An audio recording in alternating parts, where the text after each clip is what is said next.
الحمد لله نحمده ونستعينه ونستغفره ونعوذ بالله من شرور أنفسنا ومن سيئات أعمالنا من يهده الله فلا مضل له ومن يضلله فلا هادي له ونشهد أن لا إله إلا الله وأن محمدا عبده ورسوله أرسله بالحق بشيرا ونذيرا وداعيا إلى الله بإذنه وسراجا منيرا أما بعد فقد قال الله تعالى في كلامه المجيد وفرقانه الحميد أعوذ بالله من الشيطان الرجيم بسم الله الرحمن الرحيم هو الذي بعث في الأميين رسولا منهم يتلو عليهم آياته ويزكيهم ويعلمهم الكتاب والحكمة وإن كانوا من قبل لفي ضلال مبين وقال تعالى في شأن حبيبه ومحبوبه ومعشوقه إن الله وملائكته يصلون على النبي يا أيها الذين آمنوا صلوا عليه وسلموا تسليما صلى الله على محمد صلى الله عليه وسلم صلى الله على محمد صلى الله عليه وسلم ومحمدنا هو سيدنا فالعز لنا بعداوته صلى الله على محمد صلى الله عليه وسلم صلى الله على محمد صلى الله عليه وسلم ميراث الدرجي الكاسدة النبوجين القوم الشفيع أحد خلق جبريل صلى الله على محمد صلى الله عليه وسلم صلى الله على محمد صلى الله عليه وسلم بلغ العلا بكماله كشف الدجى بجماله حسنت جميع خصاله صلى عليه وآله لا إله إلا الله لا إله إلا الله لا إله إلا الله محمد رسول الله أسمع المالك جل الله جميع المالك شيء الله والمؤمن إلا الله لا إله إلا الله لا إله إلا الله لا إله إلا الله محمد رسول الله حياة المالك جل الله موعد المالك شيء الله ومؤمن إلا الله لا إله إلا الله لا إله إلا الله لا إله إلا الله محمد رسول الله صلى الله عليه وسلم الحمد لله আল্লাহ পাক রব্বুল আলামিনের দরবারে লাখ কোটি শুকর যিনি আমাদেরকে পবিত্র জুমা নামাজ আদায় করিবার উদ্দেশ্যে মহান আল্লাহ পাক রব্বুল আলামিনের বলে আসার মতো বসার মতো তৌফিক দান করেছেন। এজন্য আমরা সকলে শুকরিয়া আদায় করি আলহামদুলিল্লাহ। আল্লাহ পাক রব্বুল আলামিনের এই ঘর আল মসজিদু বাইতুল্লাহ, আল্লাহ বলেন যে আল মসজিদু বাইতুল্লাহ, মসজিদ হচ্ছে কার ঘর? আল্লাহর ঘর। এই মসজিদ হচ্ছে আল্লাহর ঘর। এই ঘরের মধ্যে যারা আসেন তারা হচ্ছেন কার মেহমান? আল্লাহর মেহমান। আল্লাহ সুবহানাহু। এই ঘরের মধ্যে যারা আসেন তারা কার মেহমান? আল্লাহর মেহমান। এই ঘরটা হচ্ছে আল মসজিদ বাইতুল্লাহ। এই ঘরের মালিক হচ্ছেন আল্লাহ। এই ঘরের মালিক কে? আল্লাহ। এই ঘরের মধ্যে যারা আসেন তারা হচ্ছে কার মেহমান? আল্লাহর মেহমান। ঘোষণা করেছেন কে? অতএব আল্লাহর মেহমানদের মেহমানদারি করবেন কে? আল্লাহ। এই পৃথিবীর মধ্যে কিছু কিছু জায়গা আছে, যেই জায়গাগুলোর মধ্যে মানুষ যখন প্রবেশ করে তখন মানুষের গুনাহগুলো জড়তে থাকে, মানুষের গুনাহগুলো মাফ হয়ে যায়। আল্লাহ সুবহানাল্লাহ। এক নম্বর আপনি যেই মানুষগুলোর সাথে এই আল্লাহর ঘরের সাথে সম্পর্ক আছে, যেই মানুষগুলোর সাথে আল্লাহর ঘরের সাথে মহব্বত আছে, ভালোবাসা আছে, এই ঘরের মধ্যে যে যত বেশি আসবে, এই ঘরের মধ্যে যে যত বেশি এসে বসবে, আর এই ঘরের ঘোড়া মুসল্লি ঘরে যেতে পারবে, আল্লাহ তাআলা ওই মুসল্লিদেরকে আল্লাহ তাআলা মাফ করে দিবে। আল্লাহ সুবহানাল্লাহ। আল্লাহর ঘরের মধ্যে যারা আসে তাদেরকে কি বলা হয়? মুসল্লি। কি বলা হয়? মুসল্লি। আর আল্লাহ রাব্বুল আলামিন কিয়ামতের ময়দানে বান্দাকে জিজ্ঞাসা করবেন, তুমি কেন জাহান্নামী হয়েছো? তখন বান্দা বলবে, আমি মুসল্লি ছিলাম না। কি ছিলাম না? বলো জান্নাত তুমি মুসল্লি। আল্লাহ আমি মুসল্লি ছিলাম না, এই কারণে আমি জাহান্নামের মধ্যে আজকে যেতে পারছি। প্রতিদিন মানুষ এই আল্লাহর ঘরের সাথে যাদের সম্পর্ক থাকবে, আল্লাহর ঘরের মেহমান যারা হবে তাদেরকে বলা হয় মুসল্লি। আর এই ঘরের ঘোড়া কি হচ্ছে? মুসল্লি। আল্লাহ সুবহানাল্লাহ। অতএব এই ঘরের মধ্যে এসে বসলে আল্লাহ পাকের রহমত নাযিল হতে থাকে। আল্লাহ সুবহানাল্লাহ।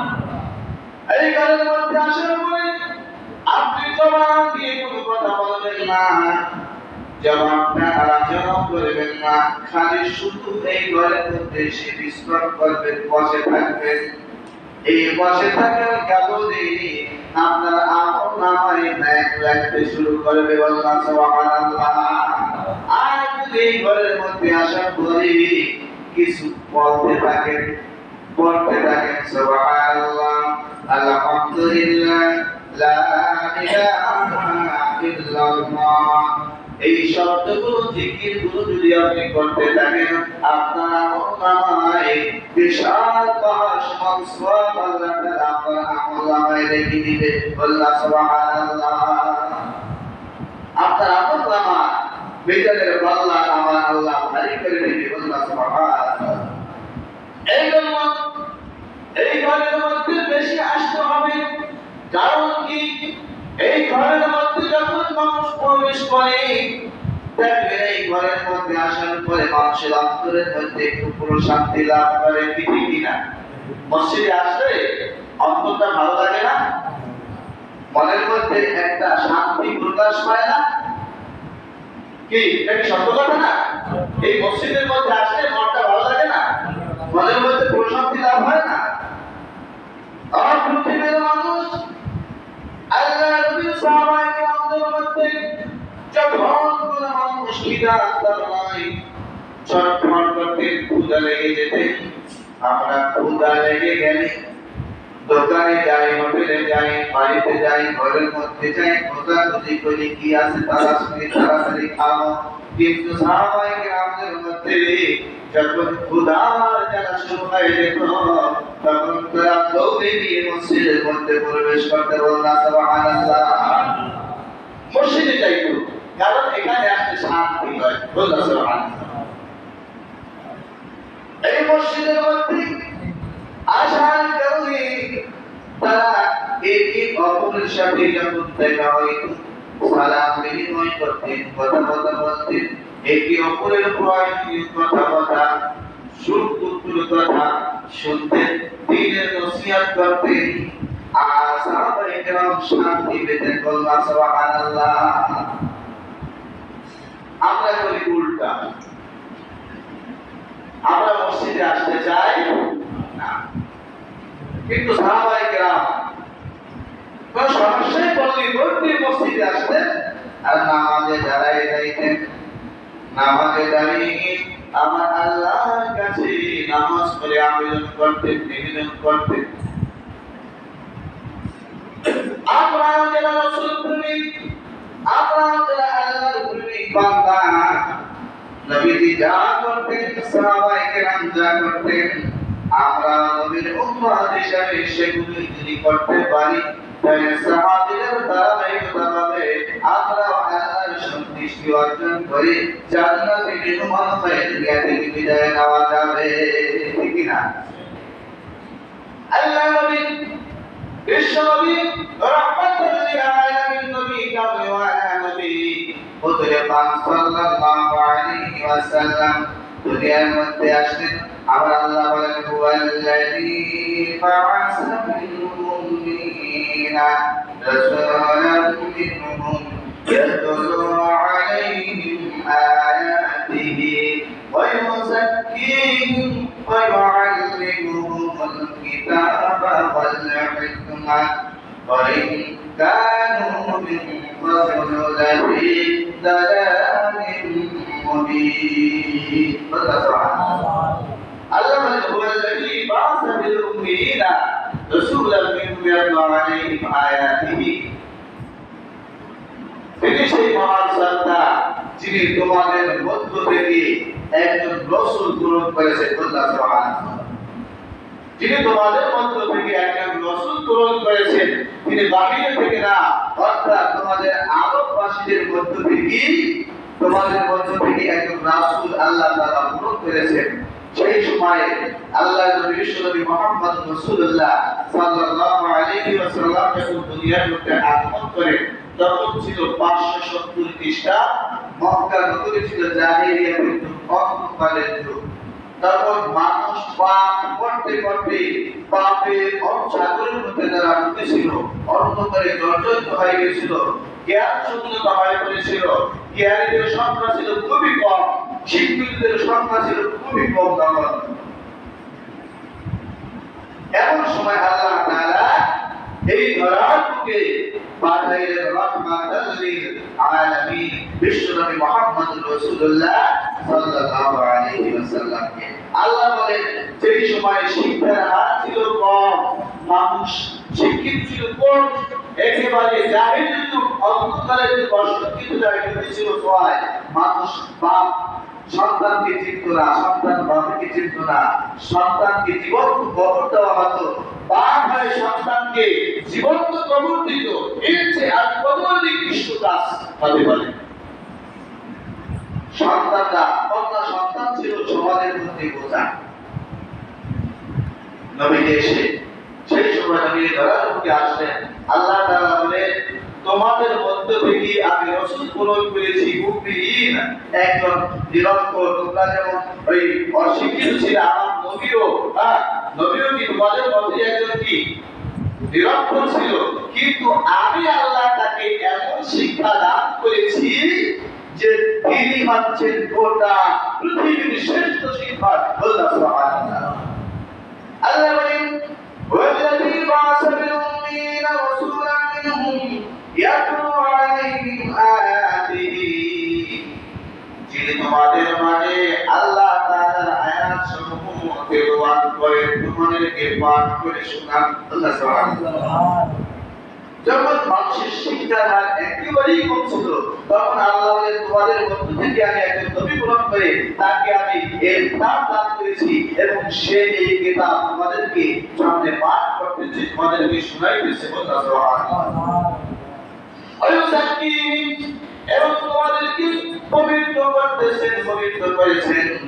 ওয়ায়ুআল্লিমুহুল কিতাবা ওয়াল হিকমা, এবং তোমাদেরকে মহান আল্লাহ পাক রব্বুল আলামিন দেওয়া কিতাব থেকে তোমাদেরকে শিক্ষা দান করতেছিলেন। আল্লাহ সুবহানাল্লাহ শিক্ষা দান করেছেন, এবং তোমাদেরকে হিকমত শিক্ষা দিয়েছেন।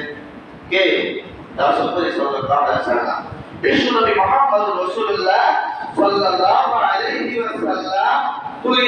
এই পৃথিবীর কোন শিক্ষকের কাছে তিনি কোন লেখাপড়া শিক্ষা গ্রহণ করেন নাই। নবী শিক্ষা গ্রহণ করেছেন কার কাছ থেকে?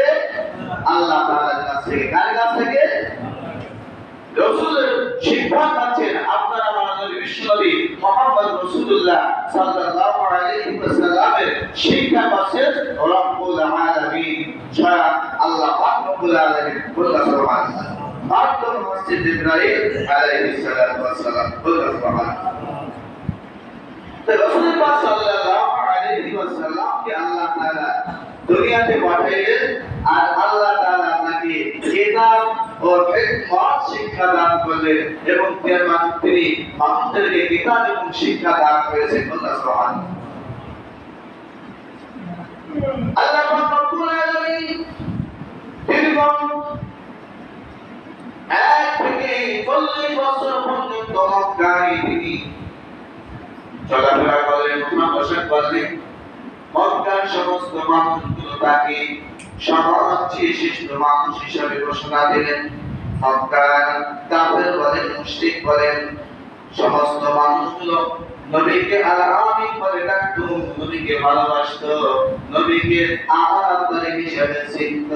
সবাই নবীর কাছে আমানত রাখতো, মালামাল, আর যে যেভাবে রাখতো সে সেভাবেই আবার ফেরত পেত। আল্লাহ সুবহানাল্লাহ একটা মানুষ যদি 500 টাকার 10টা নোট যদি কাউকে দেয়, আর সে যদি ওই 500 টাকার 10টা নোটই আবার তাকে ফেরত দেয়, এটাকে বলে আমানত। আর যদি কোনো মানুষের সাথে কাছে 500 টাকার 10টা নোট তাকে আমানত রাখতো, কিন্তু যখন ফেরত দিল সে 4টা 1000 টাকার নোট দিল, আর মানে 6টা 500 টাকা 6টা 4টা 1000 টাকা নোট, আর 6টা 12টা যদি মনে করেন আপনি 500 টাকা নোট 10,000 টাকা এভাবে রাখে, তাহলে সেটি ফেরত দেওয়ার সময় সেদিনও সব 500 টাকা নোট, কিন্তু ফেরত দেওয়ার সময় বাইরে 1000 টাকা 500 টাকা নোট। আল্লাহ রাসূল বলেন সে আমানতকে খেয়াল করছে, ভঙ্গ করছে। কারণ যেভাবে আমানত রাখবে সেভাবেই ফেরত দিতে হবে। যদি ওই টাকা ভাঙতে হয়, কমাইতে হয়, লাচরা করতে হয়, তাহলে যার কাছ থেকে আমানত থেকে তার অর্ডার নিয়ম করে নিয়ে করতে হবে। আমানতদারি খুব কঠিন। রাসূলের কাছে যে যেভাবে আমানত রাখতো রাসূল সেভাবেই রেখে দিত, আর আমার আশা করি সেভাবেই দিত। এই জন্য বিশ্বনবী মুহাম্মদুর রাসূলুল্লাহ সাল্লাল্লাহু আলাইহি ওয়াসাল্লামকে মক্কার ছোট বড় ধনী গরীব কাফের মুশরিক মুসলমান সবাই একই করে বলতো কি আল আমিন বলা হয়। রাসূল পাক সাল্লাল্লাহু আলাইহি ওয়াসাল্লাম যখন হিরাত পায় দেড় বন্ধ হয়, হ্যাঁ ছিলেন সেই হিরাত বিশাল উঁচু একটা গুহা, যেখানে রাসূল উঠতেন। সেই গুহা বিশাল পাহাড়ে উঠে আবার 2000 কদম উপরে সেই পাহাড়ে উঠে আবার 70 কদম নিচে একটা গুহার মধ্যে তিনি নামতেন। নামার পরে সেখানে তিনি এই আল্লাহর এই কোরআন অর্থাৎ নবুয়তি পাওয়ার জন্য তিনি আল্লাহর কাছে ধ্যান মগ্ন হয়ে সেখানে বসে ইবাদত করতেন। এই যে হীরা গুহা, তাফসীর জালালগণ বিশদ তারা বলছেন এই হীরা গুহা কিভাবে নবী ছিলেন। রাসূল পাক সাল্লাল্লাহু আলাইহি ওয়াসাল্লাম যখন ছোট ছিলেন না, একবারই বড় হয়ে আসছে। রাসূল কি ছোট ছোট থেকেই দুনিয়াতে জন্ম নিয়ে এরপর আস্তে আস্তে বড় হয়েছেন না। রাসূলের দুনিয়াতে আসার সাথেই তার পিতা মারা গেছে, আসার আগে আসার কিছুদিন পরেই মা মারা গেছে। তিনি দাদা তত্ত্ব বদলে গেছিলেন। দাদা যেখানেই যেতেন রাসূলকে সাথে নিয়ে যাইতেন। দাদা আব্দুল মুত্তালিব ছিলেন মক্কার সর্দার। তিনি যখন কাবাগারে বসে ইবাদত করতেন তখন রাসূলকে কাবাগারের তার পাশে বসিয়ে রাখতেন। বললেন সুবহানাল্লাহ। আবার ওই মক্কার সর্দার আব্দুল মুত্তালিব যখন কোন সমস্যায় পড়তেন তখন তিনি ওই হিরা গুহায় গিয়ে ওখানে ধ্যানমগ্ন হয়ে ইবাদত করতেন। রাসূলকেও সেখানে নিয়ে যাইতেন, সব সামনে নিতেন। বললেন সুবহানাল্লাহ। কেন হিরা গুহায় বসে আব্দুল মুত্তালিব ধ্যানমগ্ন করতেন? কারণ ওই হিরা গুহাটা এমনই একটা জায়গায় ছিল, পাহাড়ের এই গুহাটা, যে জায়গা থেকে কাবা ঘর দেখা যেত। বললেন সুবহানাল্লাহ। কাবা ঘর দেখে দেখে আব্দুল মুত্তালিব ওখানে বসে ধ্যানমগ্ন করতেন, ইবাদত করতেন, আল্লাহর গুণগান। আব্দুল মুত্তালিব ছিলেন ইব্রাহিম আলাইহিস সালামের ধর্মের অনুসারী। বললেন সুবহানাল্লাহ। রাসূল পাক সাল্লাল্লাহু আলাইহি ওয়াসাল্লাম ছোটবেলায় দাদার মাধ্যমে এই হিরা গুহা তিনি ওই জায়গাটা সিদ্ধান্ত করেছিলেন। বললেন সুবহানাল্লাহ। যে একটা ইবাদত জায়গা, যে জায়গায় দাঁড়াইলে সমস্ত আরব এমনকি ওই কাবা শরীফটা স্পষ্টভাবে দেখা যায়। বললেন সুবহানাল্লাহ। আব্দুল মুত্তালিব কাবা ঘর দেখে দেখে ইবাদত করতেন। নবী তখন 40 বছর বয়স হয়ে গেল। তিনি ওই বয়স হওয়ার সাথে তিনি হিরা গুহায় যখন ধ্যানমগ্ন করতেন ফেরাই যাইতেন। আর মা খাদিজা রাদিয়াল্লাহু তাআলা আনহা তিনি নবীজির ওই বিশাল পাহাড়ে গিয়ে সেখানে খাবার দিয়ে যেতেন, রাসূলকে খাবার দিতেন, আর রাসূল ওখানে গুহায় ধ্যানমগ্ন অবস্থায় থাকতেন। রাসূল পাক সাল্লাল্লাহু আলাইহি ওয়াসাল্লাম এই হিরা গুহায় তিনি ধ্যানমগ্ন ছিলেন। এই হিরা গুহায় 40 বছর বয়সে তিনি সেখান থেকে তিনি এই সর্বপ্রথম কুরআনের 5 আয়াত তার উপরে ওহী অবতীর্ণ হয়, নাযিল হয়। বললেন সুবহানাল্লাহ। ইকরা কিতাব ইকরা বিসমি রাব্বিকাল্লাযী খালাক, বলো তোমার প্রভুর নামে যিনি তোমাকে সৃষ্টি করেছেন। বললেন সুবহানাল্লাহ। নবীজি বলেন আমি তো পড়তে জানি না। আমি কি করতে জানি না। সেখানে বলতেছে বলো ইকরা বিসমি রাব্বিকাল্লাযী খালাক, তোমার প্রভুর নামে যিনি তোমাকে সৃষ্টি করেছেন। বিশ্বনবী একই কথা বলতেছেন যে ভাই জিবরাইল আমি তো পড়তে জানি না। যেভাবে বলতেছেন ইকরা বিসমি রাব্বিকাল্লাযী খালাক, বলো তোমার প্রভুর নামে যিনি তোমাকে সৃষ্টি করেছেন। নবীজি বলতেছেন আমি তো পড়তে জানি না। কারণ সেই সময় মক্কার মানুষ শুধু ছিল শিক্ষিত সংখ্যা ছিল কম। জিবরাইল সাল্লাম বিশ্বনবী মুহাম্মদ রাসূলুল্লাহ সাল্লাল্লাহু আলাইহি ওয়াসাল্লামকে তার বুকের ভিতরে নিয়ে একটু চেপে ধরলেন, জড়িয়ে ধরে ছেড়ে দিলেন। এবার বললেন পড়ো ইকরা বিসমি রাব্বিকাল্লাযী খালাক। নবীর সাথে সাথে জবাব থেকে বলে ইকরা বিসমি রাব্বিকাল্লাযী খালাক খলাকাল ইনসানা মিন আলাক। আল্লাহু সুবহানাহু। এভাবে 5 আয়াত রাসূলের উপর নাযিল হলেন। যে ব্যক্তি দেখে নবী ভয় পেয়ে গেলেন, যে খাদিজার কাছে গিয়ে বললেন যেভাবে আমাকে কম্বল দাও। কি ব্যাপার, কম্বল দিয়ে আপনি নবী থরথর করে কাঁপতেছেন, কি হয়েছে? আমি আজকে এই অবস্থা হয়েছে আমার। খাদিজা বলতেছেন আপনি আল্লাহর একজন নিশ্চিত, আল্লাহর একজন রাসূল, অতএব আপনার প্রতি আল্লাহ কোনো খারাপ কিছু করবে না, অবশ্যই এটা আল্লাহ কৃতজ্ঞ। বললা সুবহানাল্লাহ। যাই হোক, এই কথাটা এজন্য বলতেছি যে রাসূলুল্লাহ সাল্লাল্লাহু আলাইহি ওয়াসাল্লাম দুনিয়াতে 40 বছর পর্যন্ত দাওয়াত দিলে কোন মানুষ সবাই তাকে আলামিন বলে ডাকলেন। নবুয়তি পাওয়ার পরে যখন তিনি বললেন যে আল্লাহু আহাদ, আল্লাহ সুবহানাল্লাহ, বললেন আপনি বলুন আল্লাহু আহাদ, আল্লাহ তাআলা হচ্ছেন এক, একক। আল্লাহ সুবহানাল্লাহ। আল্লাহ কয়জন? কয়জন? একক, এক আল্লাহ, ঠিক কি না? আমরা ইবাদত করি কয় আল্লাহ?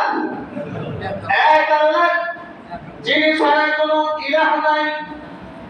আল্লাহুস সামাদ, যিনি হচ্ছেন অমুখাপেক্ষী, যিনি কারো কাছে থেকে কিছু গ্রহণ করেন না, তিনি যিনি সবাইকে দেন, কারো কাছে তিনি মুখাপেক্ষী নয়। অর্থাৎ তিনি বান্দাকে অজস্র নিয়ামত দান করেছেন, কিন্তু বান্দার কাছ থেকে কোনো কিছু তিনি গ্রহণ না করলে তার কিছু আসে যায় না। অর্থাৎ তিনি অমুখাপেক্ষী, তার কিছু প্রয়োজন নাই, তিনি সবকিছু মানে। বললা সুবহানাল্লাহ। লাম ইয়ালিদ ওয়া লাম ইউলাদ, লাম ইয়ালিদ ওয়া লাম ইউলাদ, তিনি কারো কাছ থেকে জন্ম নেননি এবং কাউকে তিনি জন্ম দেননি। বললা সুবহানাল্লাহ।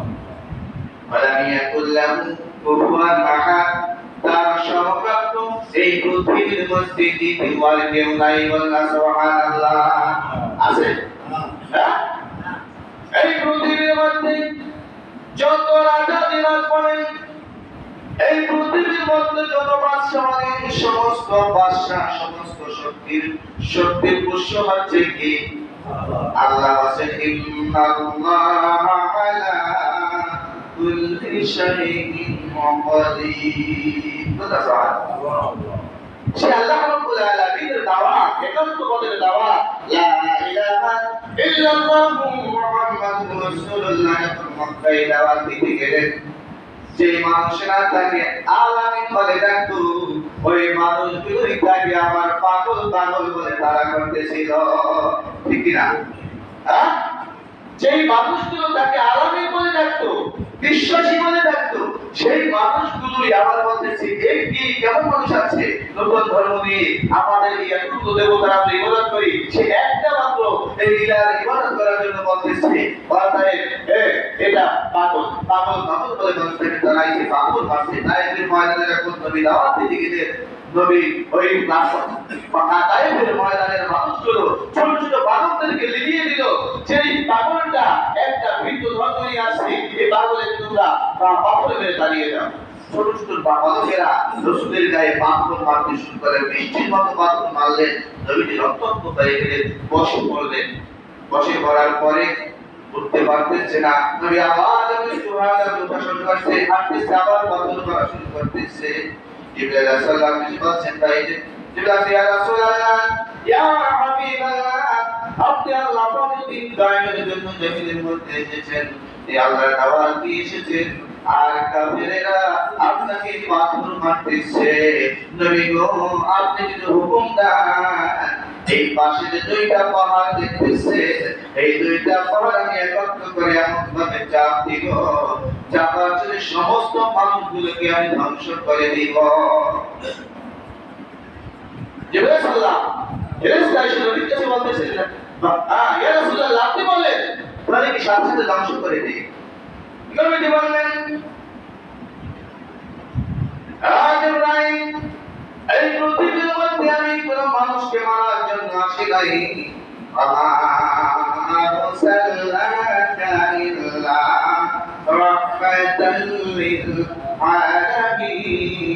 আমি বিশ্ব জগতের জন্য রহমত হিসেবে প্রেরণ করেছি আমি দুজাদু অর্থাৎ ইহ জগৎ এবং পরজগৎ উভয় জগতের জন্য আমি নবী রহমত হিসেবে এসেছি আমি যেমন মানুষের নবী আমি তেমন সমস্ত মাখলুকের নবী আল্লাহ সুবহানাল্লাহ আমি যেমন এই পৃথিবীর নবী আমি আসমানের নবী আসমানে আমার নাম হচ্ছে আহমদ জমিনে আমার নাম হচ্ছে মুহাম্মদ আল্লাহ সুবহানাল্লাহ আমি উভয় জগতের নবী অর্থাৎ মানুষকে মারতে আসি নাই আজকে যদি আমি মানুষগুলো মারার হুকুম দিয়ে দেই আমি নবীদের উদ্দেশ্যে এসেছি আমি নবী কাকে দিনের দাওয়াত দিব কার কাছে গিয়ে আমি দিনের দাওয়াত পৌঁছে দিব দেখেন নবীকে রক্তাক্ত করে দিয়েছে পাথর মেরেছে জুতা নবীর পায়ের সাথে আটকে গেছে এরপর নবী তার জবাব থেকে বলছে না এদেরকে মারার প্রয়োজন হবে না এদেরকে মারলে আমি নবী কার কাছে দাওয়াত দিব আল্লাহ সুবহানাল্লাহ কত কষ্ট করে আমার নবী নিজের দাওয়াত দিয়েছে আল্লাহ সুবহানাল্লাহ আর আজকে আমরা সেই নবীর দিনকে অলসতা করে অবহেলা করে ফজরের সময় আমরা আযান শোনার পরে কেটে ঘুমিয়ে থাকি রে মুসলমান তোমার একটু বসবায় না যে ফজরের সময় তুমি ঘুমিয়ে রয়েছো যদি তুমি উঠতে না পারো যোহরের আগে তোমার জানাজা হতে পারে কি হতে পারে না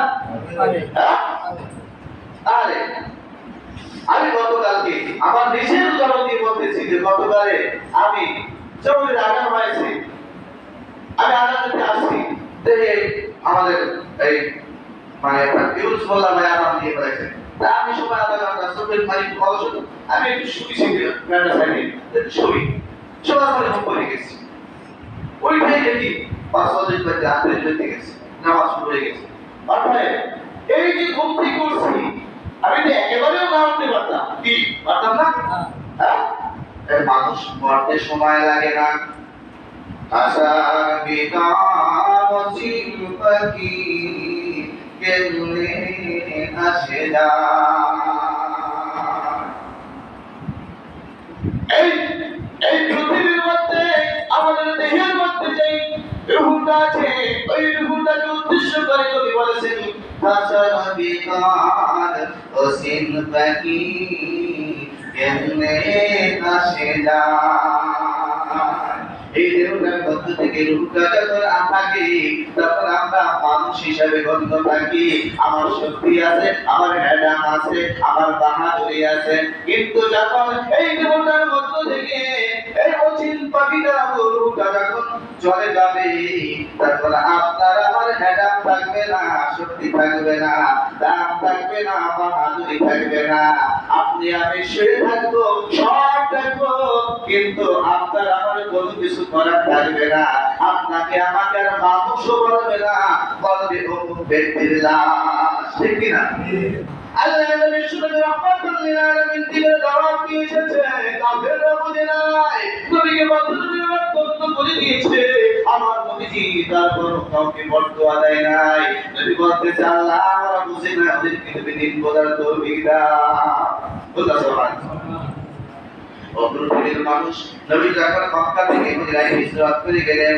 সুসংবাদ আসলো মক্কার মধ্যে একজন নবী আছে নতুন একটা ধর্ম দিয়ে দিনের দাওয়াত দিয়ে নিজেকে তিনি নবী বলে দাবি করে ওই সময়ে রোম শহর থেকে 40 জন বড় বড় আলেম ওই রাসূলের মদিনায় যাওয়ার সংবাদ পাওয়ার পরে রোম থেকে 40 জন আলেম একত্রিত হলো যে যেই ব্যক্তি মুহাম্মদ নামে নিজেকে নবী বলে দাবি করে এই যে সত্যিকার নবী হয় তাহলে আমরা তাওরাত করেছি আমরা ইনজিল জাবুর কিতাব পড়ে তাওরাত কিতাব পড়ে ইনজিল কিতাব পড়ে জাবুর কিতাব পড়ে আমরা আলেমরা পেয়েছি যে এই কিতাবের মধ্যে এই শেষ জামানার দিন নবী হবেন তাকে আমরা তিনটা প্রশ্ন করব এই যদি সত্যি সত্যিকারের নবী হন তিনি তিনটা প্রশ্নের জবাব তিনি পারবেন, আর তিনি নবী না হন এই তিনটা জিনিসের জবাব তিনি দিতে পারবেন না।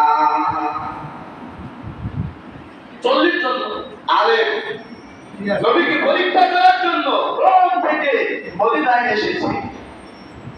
মদিনায় এসেছে, এদিকে আল্লাহ রাব্বুল আলামিন আছেন সামিউম বাসির আলিমুম বিযাতিস সুদূর অন্তর্যামী। তার হাবিবকে তার বন্ধুকে পরীক্ষা করার জন্য আসতেছে। আল্লাহ তাআলা নবীকে ওহীর মাধ্যমে জানিয়ে দিলেন। নবী থেকে আল্লাহ যে ইলম দিয়েছেন, এই ইলমটা দিয়েছেন কে? আল্লাহ। আল্লাহ তাআলা নবীকে ওহীর মাধ্যমে জানিয়ে দিলেন যে আমার হাবিব আমার বন্ধু আপনাকে ওই রোম থেকে আল্লাহ আসতেছে করতে আপনাকে পরীক্ষা করার জন্য, আপনি রেডি থাকেন। কি প্রশ্ন করবেন? তারা প্রশ্ন করবেন ইয়াসআলুনাকা আনির রূহ, আপনাকে তারা প্রশ্ন করবে রূহ কি? নবী বললেন আল্লাহ আমি এই প্রশ্নের জবাব পাই না, আপনি আমাকে যা শিক্ষা দিয়েছেন আমি নবীজি তাই জানি। আমি আল্লাহ বলেন হে আমার রাসূল আপনি বলবেন কুলির রূহু মিন আমরি রাব্বি, কুলির রূহু মিন আমরি রাব্বি। এই রূহটা হচ্ছে আল্লাহ পাকের এর শুধু একমাত্র আদেশ মাত্র। বললেন সুবহানাল্লাহ। রূহটা কি? কুলির রূহু মিন আমরি রাব্বি, এটা পুরোপুরি একটা আদেশ মাত্র। বললেন সুবহানাল্লাহ। পূর্ব আদেশ করেছেন তার মধ্যে জীবন এসেছে, রূহটা এসেছে। আল্লাহ আদেশ করেছেন এখান থেকে চলে যেতে, রূহটা শেষ, তার ছায়া আছে। তা একমাত্র আল্লাহর আদেশ মাত্র। আল্লাহ সুবহানাল্লাহ। আপনাকে তারা প্রশ্ন করবে কিয়ামতের সর্বপ্রথম আলামত কি? কিয়ামত যখন শুরু হবে সর্বপ্রথম আলামত আল্লাহ পাক রব্বুল আলামিন নবীকে জানিয়ে দিলেন। এরপরে বলেন এই পৃথিবীর মধ্যে মানুষগুলো যারা জন্মগ্রহণ করে কেউ বাপের মতো চেহারা হয় আর কেউ মায়ের মতো চেহারা হয়, কিনা? কি কারণে সন্তান বাপের মতো চেহারা ধারণ করে, কি কারণে সন্তান মায়ের মতো চেহারা ধারণ করে? আল্লাহ পাক রব্বুল আলামিন নবীকে জানিয়ে দিলেন, উত্তরটা জানিয়ে দিলেন। দ্বিতীয় নাম্বার বলেন এই ওই মানুষেরা জানতে আসবে আপনার কাছে যে জান্নাতের মধ্যে সর্বপ্রথম খাবারটা কি হবে। জান্নাতের মধ্যে যে খাবার খাওয়া হবে সর্বপ্রথম খাদ্যটা কি হবে, এটা আপনাকে প্রশ্ন করে। কি হয়? নবীজি আল্লাহ জানিয়েছেন, নবীজি বসে আছে। 40 জন আলেম আসতেছেন, নবীজি সাহাবায়ে কেরাম যদি বলতেছেন সাহাবায়ে কেরাম ওই রোম থেকে 40 জন আলেম আমাকে পরীক্ষা করার জন্য আসতেছে। তারা মেহমান, তাদের জন্য একটা বসার জায়গা নির্ধারণ করো, তাদের জন্য একটা ভালো জায়গার ব্যবস্থা করো, তারা তো মেহমান আসতেছে। সাহাবায়ে কেরাম বলেন আমাদের কেউ বসার মতো তেমন কোনো জায়গা নাই, সামনে একটা ছোট কক্ষ আছে। আর কোথায় আমরা বসাবো? গাছতলায় আমরা বসাই, গাছতলায় একটা জায়গা করে দেই। নবীজি বলেন না না, তারা তো আমাদের মেহমান, গাছতলায় বসালে কেমন দেখায়? তারা আসছে আমার মেহমান, গাছতলায় বসানো যাবে না। কোথায় বসাবো? নবীজি বলেন মসজিদের মধ্যে তাদেরকে জায়গা করে দাও। কোথায়? মসজিদের মধ্যে জায়গা করে দাও। আর পৃথিবীর মানুষ আল্লাহ পাক রব্বুল আলামিনের নবী বিশ্বনবী রাহমাতাল লিল আলামিন নবী কামলে ওয়ালা নবী হুজুরে পাক সাল্লাল্লাহু আলাইহি ওয়াসাল্লাম বলেন ও সাহাবায়ে কেরাম তাদেরকে মসজিদের মধ্যে একটা সুন্দর একটা জায়গা তাদেরকে কোথায় দেখায়? মসজিদের মধ্যে তারা বসবে। কারণ আল্লাহ রাসূল বলেছেন আহাবুল বিলাদ ইলাল্লাহি মাসাজিদুহা। আল্লাহ সুবহানাল্লাহ। এই পৃথিবীর মধ্যে সর্বোত্তম জায়গা হলো মসজিদ। সর্বোত্তম জায়গা কি? মসজিদ। আহাবুল বিলাদ ইলাল্লাহি মাসাজিদুহা ওয়া আবগাদুল বিলাদ ইলাল্লাহি আসওয়াকুহা। এই পৃথিবীর মধ্যে সর্বোত্তম জায়গা কোনটা? ভালো জায়গা কি? এই মসজিদের মধ্যে মানুষ বসতে চায় না।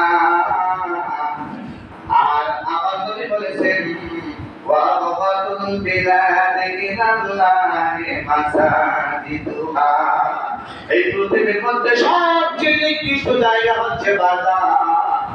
সবচেয়ে নিকৃষ্ট জায়গা কোনটা? বাজার। ও দুনিয়ার মুসলমানেরা, বাজারে বসতে আরাম লাগে আর মসজিদে আসতে ভালো লাগে না। তাহলে বোঝা যাচ্ছে কি আপনার আমার মধ্যে ব্যারাম ঢুকেছে, রোগ হয়েছে, রোগ হয়েছে।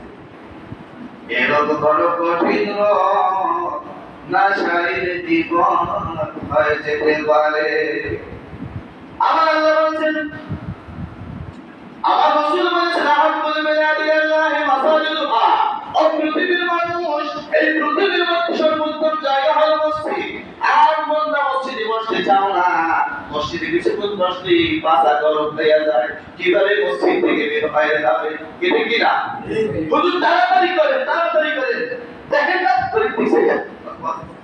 কিন্তু এই বাজারের মধ্যে টিভির সামনে ঘন্টার পর ঘন্টা জোহরের সময় বসে আছে, আসর হয়ে গেছে, কোনো খবর নাই।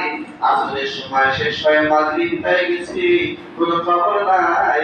ওই খারাপ জায়গাটার মধ্যে ঘন্টার পর ঘন্টা বসে থেকে আপনি মজা পাইতেছেন, মনে করবেন আপনার ব্যারাম হয়েছে, শয়তান আপনাকে আক্রমণ করেছে। আক্রমণ করেছে আপনাকে শয়তান। এই শয়তান আমাদের প্রকাশ, এই শয়তান থেকে বাঁচতে হইলে কি আযাব থেকে কোথায় আসতে হবে? মসজিদে আসতে হবে। মসজিদ হচ্ছে সর্বশ্রেষ্ঠ জায়গা। বলুন সুবহানাল্লাহ। কি বানাতে হবে না? আল্লাহু আকবার বলেন। আল্লাহু আকবার। আল্লাহ কবুল করুন তোমার মহব্বতী বান্দারা। এই মসজিদের মধ্যে সর্বোত্তম জায়গা বলে মসজিদকে তুমি চিহ্নিত করেছো। তোমার বান্দাদেরকে বেশি বেশি সময় মসজিদে সময় দেওয়ার তৌফিক দান করে দাও। সাহাবায়ে কেরাম বিপদে পড়লেই মসজিদে আসতেন, সুখে দুঃখে বিপদে আপদে সব অবস্থায় তারা মসজিদে আসতেন, কোন সমস্যায় পড়লে মসজিদে আসতেন। আর আমরা মসজিদের মধ্যে আসতে মন চাই, আসতে করতে চাই না। কি ব্যাপার? নবীজি বলতেন সাহাবায়ে কেরাম চল্লিশ জন আলেম আসতেছে, তাদেরকে এই মসজিদের মধ্যে সুন্দর একটা ব্যবস্থা করে দাও, তাদেরকে বিছানা বিছাই দাও। 40 জন আলেম ওই লোক থেকে নবীজিকে পরীক্ষা করার জন্য, নবীর রিসালাতকে পরীক্ষা করার জন্য আসতেছে। এসে যখন বসে বললেন, সাহাবায়ে কেরাম সবাই নবীর চারপাশে গোল দিয়ে বসে বললেন সুবহানাল্লাহ। নবীজি যা হুকুম করতেছেন সাহাবায়ে কেরাম সঠিকভাবে পালন করতেছেন। 40 জন আলেম এবার দেখতেছেন এই কেমন নেতা, আদেশ করতে সময় লাগে না, আদেশ করতে সময় যত লাগে কিন্তু পালন করতে সময় লাগে না। 40 জন আলেম বসা আছে, নবীজি তার কণ্ঠের মধ্য থেকে আওয়াজ করলেন, মানে কাশি দিবেন, কাশি আওয়াজ করলেন, একটু দ্রুত নিক্ষেপ করবেন। যেই না তিনি গলার মধ্য থেকে একটু দ্রুত নিক্ষেপ করার জন্য একটু পর উঠানোর জন্য কথা বললেন, সাথে সাথে 40 জন আলেম নবীর সামনে গিয়ে হাতটা পেতে দিলেন। নবীজি আপনার হুকুম মুবারকটা আমার হাতের ভিতরে ফালান। ও নবীজি, সাহাবায়ে কেরাম সবাই চেষ্টা করলো কি আগে নবীর কাছ থেকে দুধ গ্রহণ করবে। 40 জন আলেম আশ্চর্য হয়ে গেলেন, কি ব্যাপার, এই কেমন নবী, কেমন নেতা, সেই নদীর দুধটা পর্যন্ত নেওয়ার জন্য তারা হাত পেতে দিয়েছে। এই পৃথিবীর মধ্যে এমন কোন নেতা আছে, মন্ত্রী বলেন, মিনিস্টার বলেন, যারা আসার পরে যারা তাকে তারা নেতা বলে দাবি করে, তার শিষ্যরা দুধের ঠিক করার পর হাতটা পেতে দিবে? আছে? দেবে কেউ? এই কেমন নেতা? 40 জন আলেম দেখতেন যে নবী দুধ নিক্ষেপ করে হাত বাঁধল। নবী যখন দুধ নিক্ষেপ করে দিলেন, সাহাবায়ে কেরাম কি করলেন? ওই দুধটা চেহারার মধ্যে মালিশ করলেন, গায়ের মধ্যে হাতের মধ্যে মালিশ করলেন।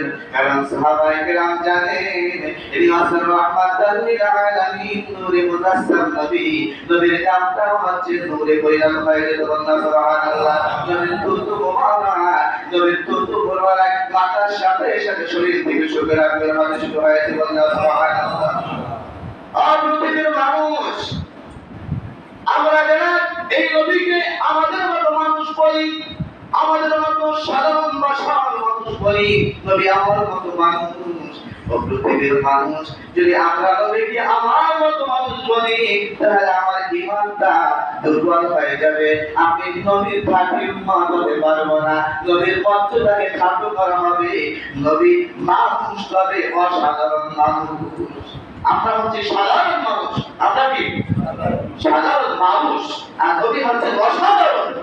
নবী মানুষ, নবী ফেরেশতা না, তবে নবী হচ্ছে অসাধারণ। বলতে সুবহানাল্লাহ। আমার নবী নবী রাহমাতুল লিল আলামিন, নবী কামলিওয়ালা নবী হুজুর পাক সাল্লাল্লাহু আলাইহি ওয়াসাল্লাম, তিনি যখন ওইগুলো নাকের মধ্যে থেকে আমরা ময়লা ফেলাই না, আপনার আমার নাকের ময়লা কেউ নেবে হাতে? নবী ফালাইতে দেবে, সাহাবায়ে কেরাম হাত থেকে মালিশ করতে চায়, কারণ নবীর শরীরের ঘাম সাহাবায়ে কেরাম এভাবে ঘামগুলো টেনে নিয়ে এগুলোকে আতর সুরমা হিসেবে ব্যবহার করতেন। মাইলে যখন ঘামের মধ্যে এগুলো নিয়ে জমা করে রাখতে আতর হিসাবে সুরমা হিসেবে মানে ব্যবহার করতেন, বেশ বেশি ব্যবহার করতেন। সুবহানাল্লাহ। আপনি আমি ঘুমাইলে কেউ বলে দাম গেছে, আর নিজের স্বামী নিজের স্ত্রী স্বামীর পাশে ঘুমাইছে, আপনার কাছ থেকে ঘাম বন্ধুদের বাজার তাড়াতাড়ি মুছে আসুন, পাউডার দিয়ে আসুন, কি বলে না? কারণ বন্ধে সহ্য করতে পারে না। কিন্তু যদি কেউ একটু সবাই নিজের মুখে দুধ লাগা, এইটা নিজে হাতে দিয়া একটু ডলা থেকে দেখে তো কেমন গ্রাম লাগে, কেমন লাগে, কেমন লাগে দেখেন তো নদী। ময়লা যে আমাদের ময়লা করে মিষ্টি বই কুরসিও খারাপ গেলাম কিনা। তাহলে নবী যদি আপনার আমার মতো মানুষ হইতো, সাহাবায়ে কেরাম নবী বন্ধু শরীরে মালিশ করতেন আর সুবিরাম হয়ে যেত। মানে বোঝা যাচ্ছে নবী হচ্ছে আপনার আমার নবী, নূরের নবী, আপনার নবী নূরে মুনাসসাম নবী, রাহমাতুল লিল আলামিন। নবী হচ্ছেন অসাধারণ, সাধারণ নয়, আপনার আমার মানুষ নয়। দেখাতে সূরাতে সিরাতের ভাষা ঠিকই, কিন্তু নবীর সৃষ্টির শ্রেষ্ঠ সৃষ্টি, নবী আছেন পৃথিবীর সমস্ত সৃষ্টির শ্রেষ্ঠ সৃষ্টি। 40 জন আলেম এই অবস্থা দেখে তারা নিজেদের প্রশ্ন ভুলে গেছে। বললাম সুবহানাল্লাহ। কি প্রশ্ন নিয়ে আসছে? তিনটা প্রশ্ন নবীর কাছে নিয়ে আসছে, তিনটা প্রশ্ন ভুলে গেছে। সময় শেষ হয়ে গেছে, একটু সময় দেওয়া যাবে? আল্লাহ নবী বিশ্বনবী রাহমাতুল লিল আলামিন নবী রোম থেকে 40 জন আলেম এসে নিজেদের রাসূলের এই সাহাবীদের কথা, সাহাবীদের কাজকর্ম দেখে আশ্চর্য হয়ে তাদের নিজেদের প্রশ্নগুলো করে গেলেন। নবী এবার বললেন, ওগো মেহমানেরা, আমি আপনাদের কি খেদমত করতে পারি? বলতে সুবহানাল্লাহ। আপনারা আমার মেহমান, আমি আপনাদের কি খেদমত করতে পারি? 40 জন আলেম বলতেছেন, ইয়া রাসূলুল্লাহ, ইয়া হাবিবাল্লাহ, আমরা আপনাকে তিনটা প্রশ্ন করার জন্য এসেছিলাম, কিন্তু আপনার সাহাবীদেরকে সেই কাজ করব দেখে আমরা আশ্চর্য হয়ে গেছি, আমরা আমাদের প্রশ্নগুলো ভুলে গিয়েছি। আল্লাহ নবী বিশ্বনবী রাহমাতুল লিল আলামিন নবী বলেন, ও 40 জন আলেমেরা, মেহমানেরা, তোমরা ভুলে যেতে পারো, কিন্তু আমি নবী তোমাদের প্রশ্ন বলি নাই, আমি তোমাদের প্রশ্নগুলো জানি। বলতে সুবহানাল্লাহ। 40 জন আলেম বলতেছে, কি ব্যাপার, এই পৃথিবীর মধ্যে এই আমরা 40 জন ছাড়া এই প্রশ্ন আর কেউ কেউ জানে না, আমরা এখন পর্যন্ত তাদের কাছে বলি নাই, তাহলে নবী আপনি জানেন, কিভাবে জানেন? আমি জানি, আল্লাহ পাক রব্বুল আলামিন আমাকে জানিয়েছেন তোমাদের 1 নম্বর প্রশ্ন হচ্ছে যে তোমরা যে তিনটা প্রশ্ন রিয়াচ্ছ, 1 নম্বর প্রশ্ন হচ্ছে কিয়ামত কখন হবে? কিয়ামত কি কখন হবে? হাদিসের মধ্যে দুইটা রাওয়াত আছে, আবার এক হাদিসে বলছেন 1 নম্বর প্রশ্ন হচ্ছে যে রূহ কি? বলতে সুবহানাল্লাহ। 2 নম্বর প্রশ্ন হচ্ছে সন্তান যখন দুনিয়ার মধ্যে আসে, 2 নম্বর প্রশ্ন হচ্ছে যে জান্নাতীদের প্রথম খাবার কি? জান্নাতীদের কি প্রথম খাবার কি? তোমাদের 3 নম্বর প্রশ্ন হচ্ছে সন্তান দুনিয়ার মধ্যে আসে, সন্তান কি দুই কারণে মায়ের রূপ ধারণ করে, কি কারণে বাবার রূপ ধারণ করে? হ্যাঁ রাসূলুল্লাহ, এই তো আপনার প্রশ্ন, আপনি জানেন কেমনে? আমাকে আল্লাহ তাআলা জানিয়ে দিয়েছে। নবীজিকে শোনো, এক নম্বর প্রশ্নটা শোনো, বলে রূহ মিন আমরি রাব্বি, রূহটা আছে একটা আল্লাহ পাকের আদেশ মাত্র, বলনা সুবহানাল্লাহ। আর আউয়াল আশরাতিস সাআ, কিয়ামত প্রথম আলামত হচ্ছে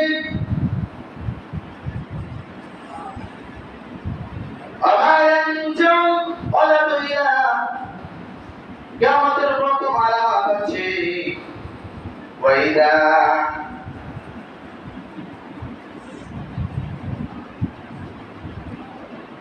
আওয়াল আশরাতিস সাআতু ফানারুন তাহরুসুন নাস মিনাল মাশরিকি ইলাল মাগরিবি।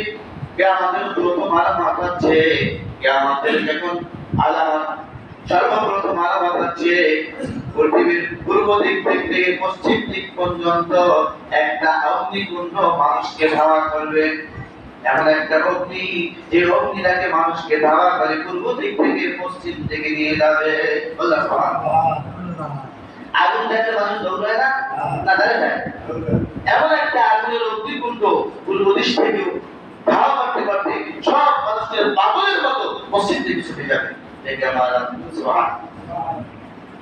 দুই নম্বর আছে